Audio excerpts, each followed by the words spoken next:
Hello साथियों, good evening. कैसे हैं आप लोग? उम्मीद करता हूं कि आप लोग ठीक होंगे।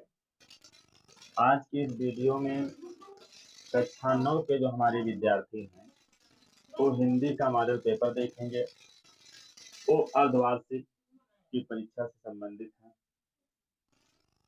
जैसा कि आप जानते हैं कि अर्धवार्षिक के पेपर प्रारंभ हो चुके हैं, तो इसीलिए मैं एक मॉडल पेपर लेकर के आया हूं, जिससे कि अर्धवार्षिक परीक्षा में आप लोगों को सुविधा रहे।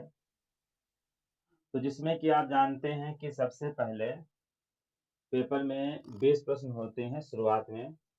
वो आपको ओमार पर भरना होता है। समय आपको 3 घंटे मिलेगा। पेपर के कोड की अगर बात करें तो कोड जो आपका है पीबी है। तो आइए सबसे पहले हम देखते हैं बहुविकल्पीय प्रश्न।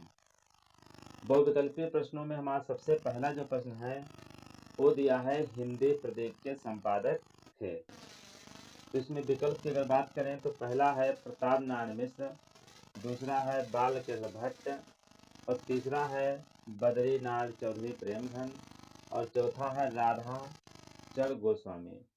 तो हिंदी प्रदीप के संपादक कौन है? ताकि मैं निशान लगाया हुआ है बालकृष्ण भट्ट हैं। अब चलते हैं हम अगले प्रश्न की तरफ। अगला जो हमारा प्रश्न है वो कौन सा है? वो आपका जो अगला प्रश्न हो जाएगा वो है भारतेन युग में किस पत्रिका का प्रकाशन हुआ। तो भारतेन युग में किस पत्रिका प्रकाशन हुआ? पहला विकल्प है हंस, दूसरा है कविवचन सुधा, धर्मयुग, और दिनमान। इसका सही आंसर कौन हो जाएगा? वो हो जाएगा कविवचन सुधा हो जाएगा। अगला है परीक्षा गुरु के लेखक कौन है? तो इसका सही आंसर हो जाएगा लाला श्री निवास दास। अगला हमारा जो क्वेश्चन है वह इंदुमती कहानी है। तो इंदुमती कहानी क्या है? विकल्प में अगर देखा जाए, देखा प्रथम कहानी, प्रथम उपन्यास, निबंध, इनमें से कोई नहीं। तो इसका सही आंसर बच्चों हो जाएगा प्रथम कहानी। अगला प्रश्न है श्याम सुंदर दास किस शैली के लेखक हैं? यानी कि श्याम सुंदर दास किस शैली है, किस शैली में लिखते थे रचनाओं को? तो इसमें शैली की बात करें, लिखा है व्यास, समास, भावात्मक, व्यंग्यात्मक। सही आंसर हो जाएगा भावात्मक। अगला प्रश्न है आदिकाल की रचना नहीं है। यहाँ लिखा है, ध्यान देना आप लोग, कि आदिकाल की रचना नहीं है। तो अगर देखा जाए, देखो लिखा उक्त व्यक्ति प्रकरण, और जय चंद्र प्रकाश, राउलवेल, और मृगावती। तो ये जो ऊपर तुम्हारा है उक्त व्यक्ति प्रकरण है, जय चंद्र प्रकाश ये हो गई, और राउलवेल ये क्या है? ये आपकी आदिकाल की हैं। जो तुम्हारी मृगावती है ये तुम्हारी भक्ति काल की है। उसका सही आंसर हो जाएगा मृगावती। कौन सा जो हो जाएगा? मृगावती हो जाएगा। अगला प्रश्न हमारा है वो है हमीर रासो किसकी रचना है? तो ऑप्शन में जगनीक, नल सिंह, सारंगधर, विद्यापति। सही से क्या हो जाएगा? सारंगधर हो जाएगा। भक्ति काल के समय अवधि पूछ रहा। अगले क्वेश्चन में लिखा भक्ति काल की काल अवधि है। तो लिखा है 743 से 1343, 1343 से 1643, और फिर 1643 से 1843, और फिर 1843 से आज तक। ठीक। तो अगर देखा जाए तो आप जब पढ़े होंगे हिंदी पद्य का इतिहास, आदिकाल, भक्तिकाल, रीतिकाल और शुक्लकाल पढ़े होंगे आप। तो उसमें सबसे पहले 743 से 1343 आपकी चला था। आदिकाल को वीरगाथा काल कहते हैं। फिर उसके बाद में जो आपका है 1343 से 1643, तो रीत उसके बाद क्या आ जाता है? भक्ति काल। इसका सही आंसर हो जाएगा यही वाला 1343 से 1643। देखिए सही आंसर इसका हो जाएगा। अब चलते हैं हम अगले प्रश्न की ओर। अगला प्रश्न हमारा है वो है बीजक किसकी रचना है? तो बीजक किसकी रचना है? वो है कबीरदास की है। अगला है कौन सा कवि प्रेमाश्रय शाखा से संबंधित नहीं है? प्रेमाश्रय शाखा से संबंधित नहीं है, ध्यान देना आप लोग। तो दिखा है जायसे, मंझन, कुतुबन, और चंद्रवरदायी। तो इसमें लिखा है प्रेमा से शाखा से संबंधित नहीं, तो कौन से हो जाएंगे? चंद्रवरदायी हो जाएंगे। और तो बाकी जो है वो कौन है? प्रेमा से शाखा से। अगला है साखी शब्द रामायणी किसकी रचना है? तो आप पढ़े हैं कबीरदास की रचना है, तो सही आंसर क्या हो जाएगा? कबीरदास। अब चलते हैं हम अगले प्रश्न की ओर। अगला प्रश्न हमारा है क्वेश्चन नंबर 12 है। वो लिखा हुआ ध्यान देना आप लोग 1 मिनट के लिए।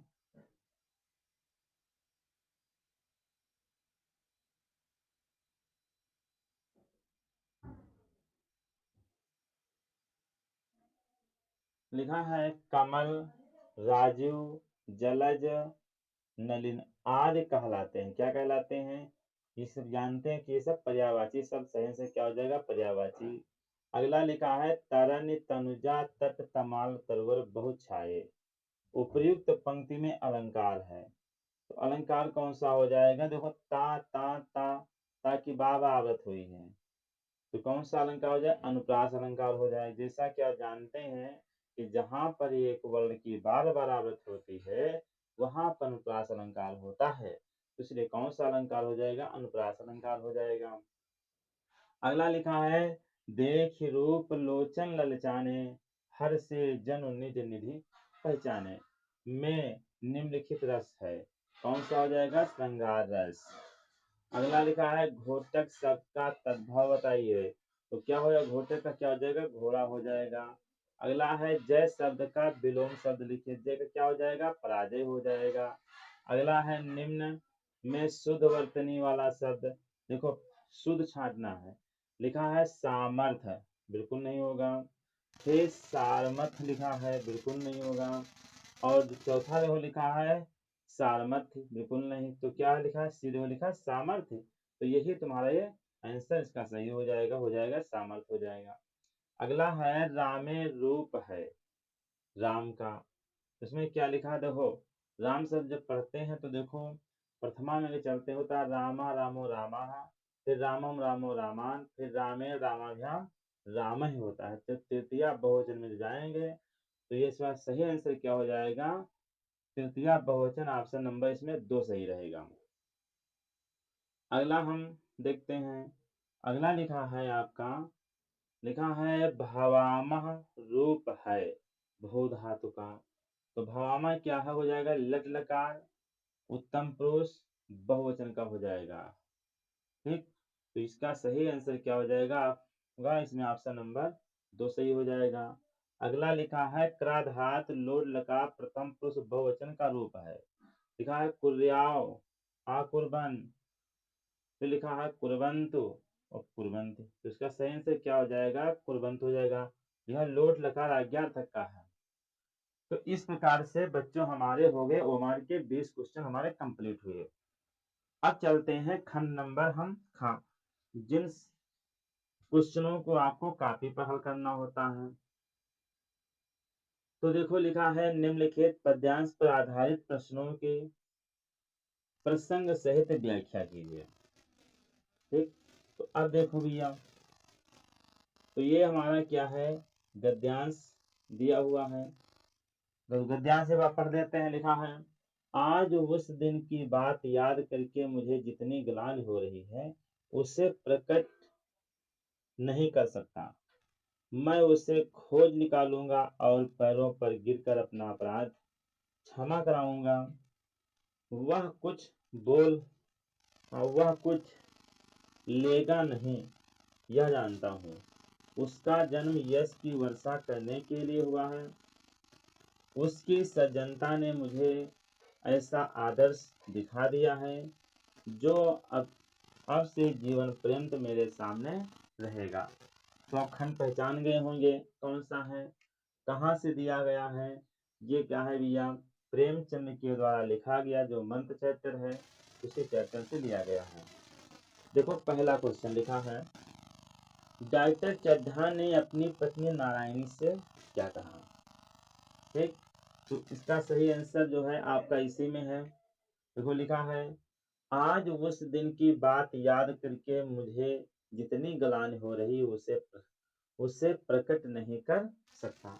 अगर इतना भी लिख देंगे तब भी आपका आंसर सही माना जाए। अगर चाहो तो और भी लिख सकते हो, मैं उसे खोज निकालूंगा और पैरों पर गिरकर अपना अपराध क्षमा कराऊंगा। यहाँ तक भी लिख सकते हो, क्योंकि इसमें जो है डॉक्टर चड्ढा जो थे वो अपनी पत्नी से पूरी बात बता रहे हैं खंड में। ठीक, तो अगर तो 2 ही लाइन लिखोगे तब भी आपका आंसर सही मान लेना, काटा नहीं जाएगा। अगला लिखा है क्वेश्चन, डॉक्टर चड्ढा बूढ़े को किन लोगों जैसा बता रहे हैं? डॉक्टर चड्ढा बूढ़े को किन लोगों जैसा बता रहे हैं? तो इसमें इसका आंसर जो है आप देख लीजिए पुनः। तो आप तो इसमें क्या कहता है, डॉक्टर चड्ढा बूढ़े को किन लोगों जैसा बता रहे हैं? देखो भैया, इसमें देखो कहते हैं वह कुछ लेगा नहीं ये जानता हूँ, उसका जन्म यश की वर्षा करने के लिए हुआ है। ये चीज जो है बता रहे हैं, क्या बता रहे हैं कि उसका जो जन्म हुआ है वो किस लिए हुआ है? यश की वर्षा करने के लिए हुआ है। ये इसका आंसर हो जाएगा। अगला है, डॉक्टर चड्ढा को कौन सी बात याद करके दुख हो रहा है? तो बच्चों आप जानते हैं कि जिस समय डॉक्टर चड्ढा के लड़के को बीमारी ने घेर रखा था, तो वो जो है अपने इलाज के लिए डॉक्टर चड्ढा के पास आया हुआ था। उस बूढ़े वृद्ध का नाम क्या था? भगत था। जो बूढ़ा आदमी जो था वो इलाज कराने लिए आया था। तो उस समय डॉक्टर साहब जो थे वो खेलने ले जा रहे थे, लेकिन वो एक बार भी जो है उनके बच्चे को नहीं देखे थे और खेलने ले चले गए थे। ठीक, तो उसी समय की बात जो है उनको याद आ रही है और आज जो है दुखी हो रहे हैं। लिखा है, डॉक्टर चड्ढा को कौन सी बात याद करके दुख हो रहा है? तो क्या लिखोगे? डॉक्टर चड्ढा को उस बूढ़े के द्वारा मदद मांगने पर भी उसके बच्चे का इलाज नहीं किए, तो यह बात आज उनको याद होती है और इस प्रकार से दुखी हो जाते हैं।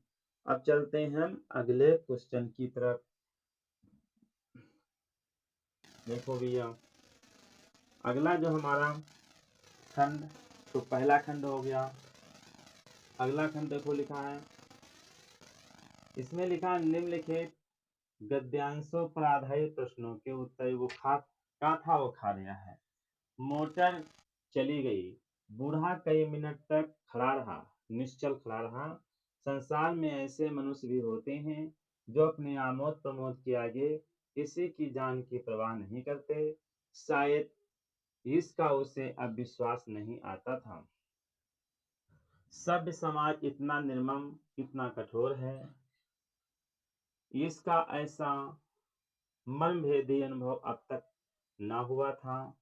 वह उन पुराने जमाने के जीवों में था जो लगी हुई आग के बुझाने, मुर्दे को कंधे देने, किसी के छप्पर को उठाने और किसी कला को शांत करने के लिए सदैव तैयार रहते हैं।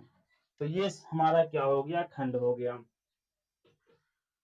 अब देखते हैं इसके हम प्रश्नों को।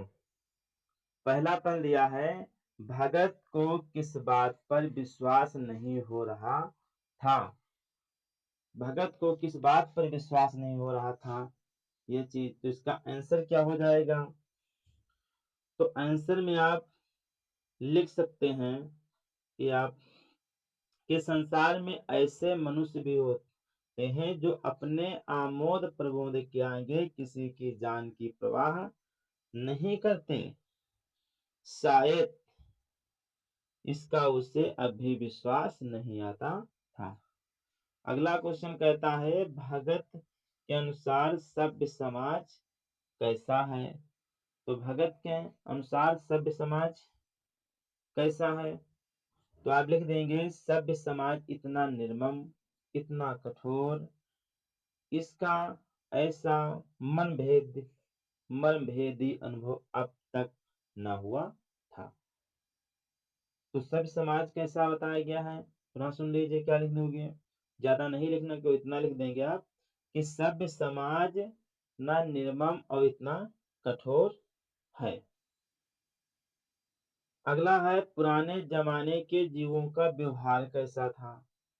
तो पुराने जमाने के जो लोग थे तो आप तो जानते ही कैसे थे। तो इसमें आंसर में आप लिख देंगे पुराने जमाने के जीवों में अगर देखा जाए तो लिख देंगे जो लगी हुई आग को बुझाने, मुर्दे को कंधा देने, किसी के छप्पर को उठाने और किसी कलह को शांत करने के लिए सदैव तैयार रहते थे या रहते हैं। ठीक, इस प्रकार से इसका आंसर हो जाए। देखो लिखा है जीवों पुराने जमाने के जीवों का व्यवहार कैसा था।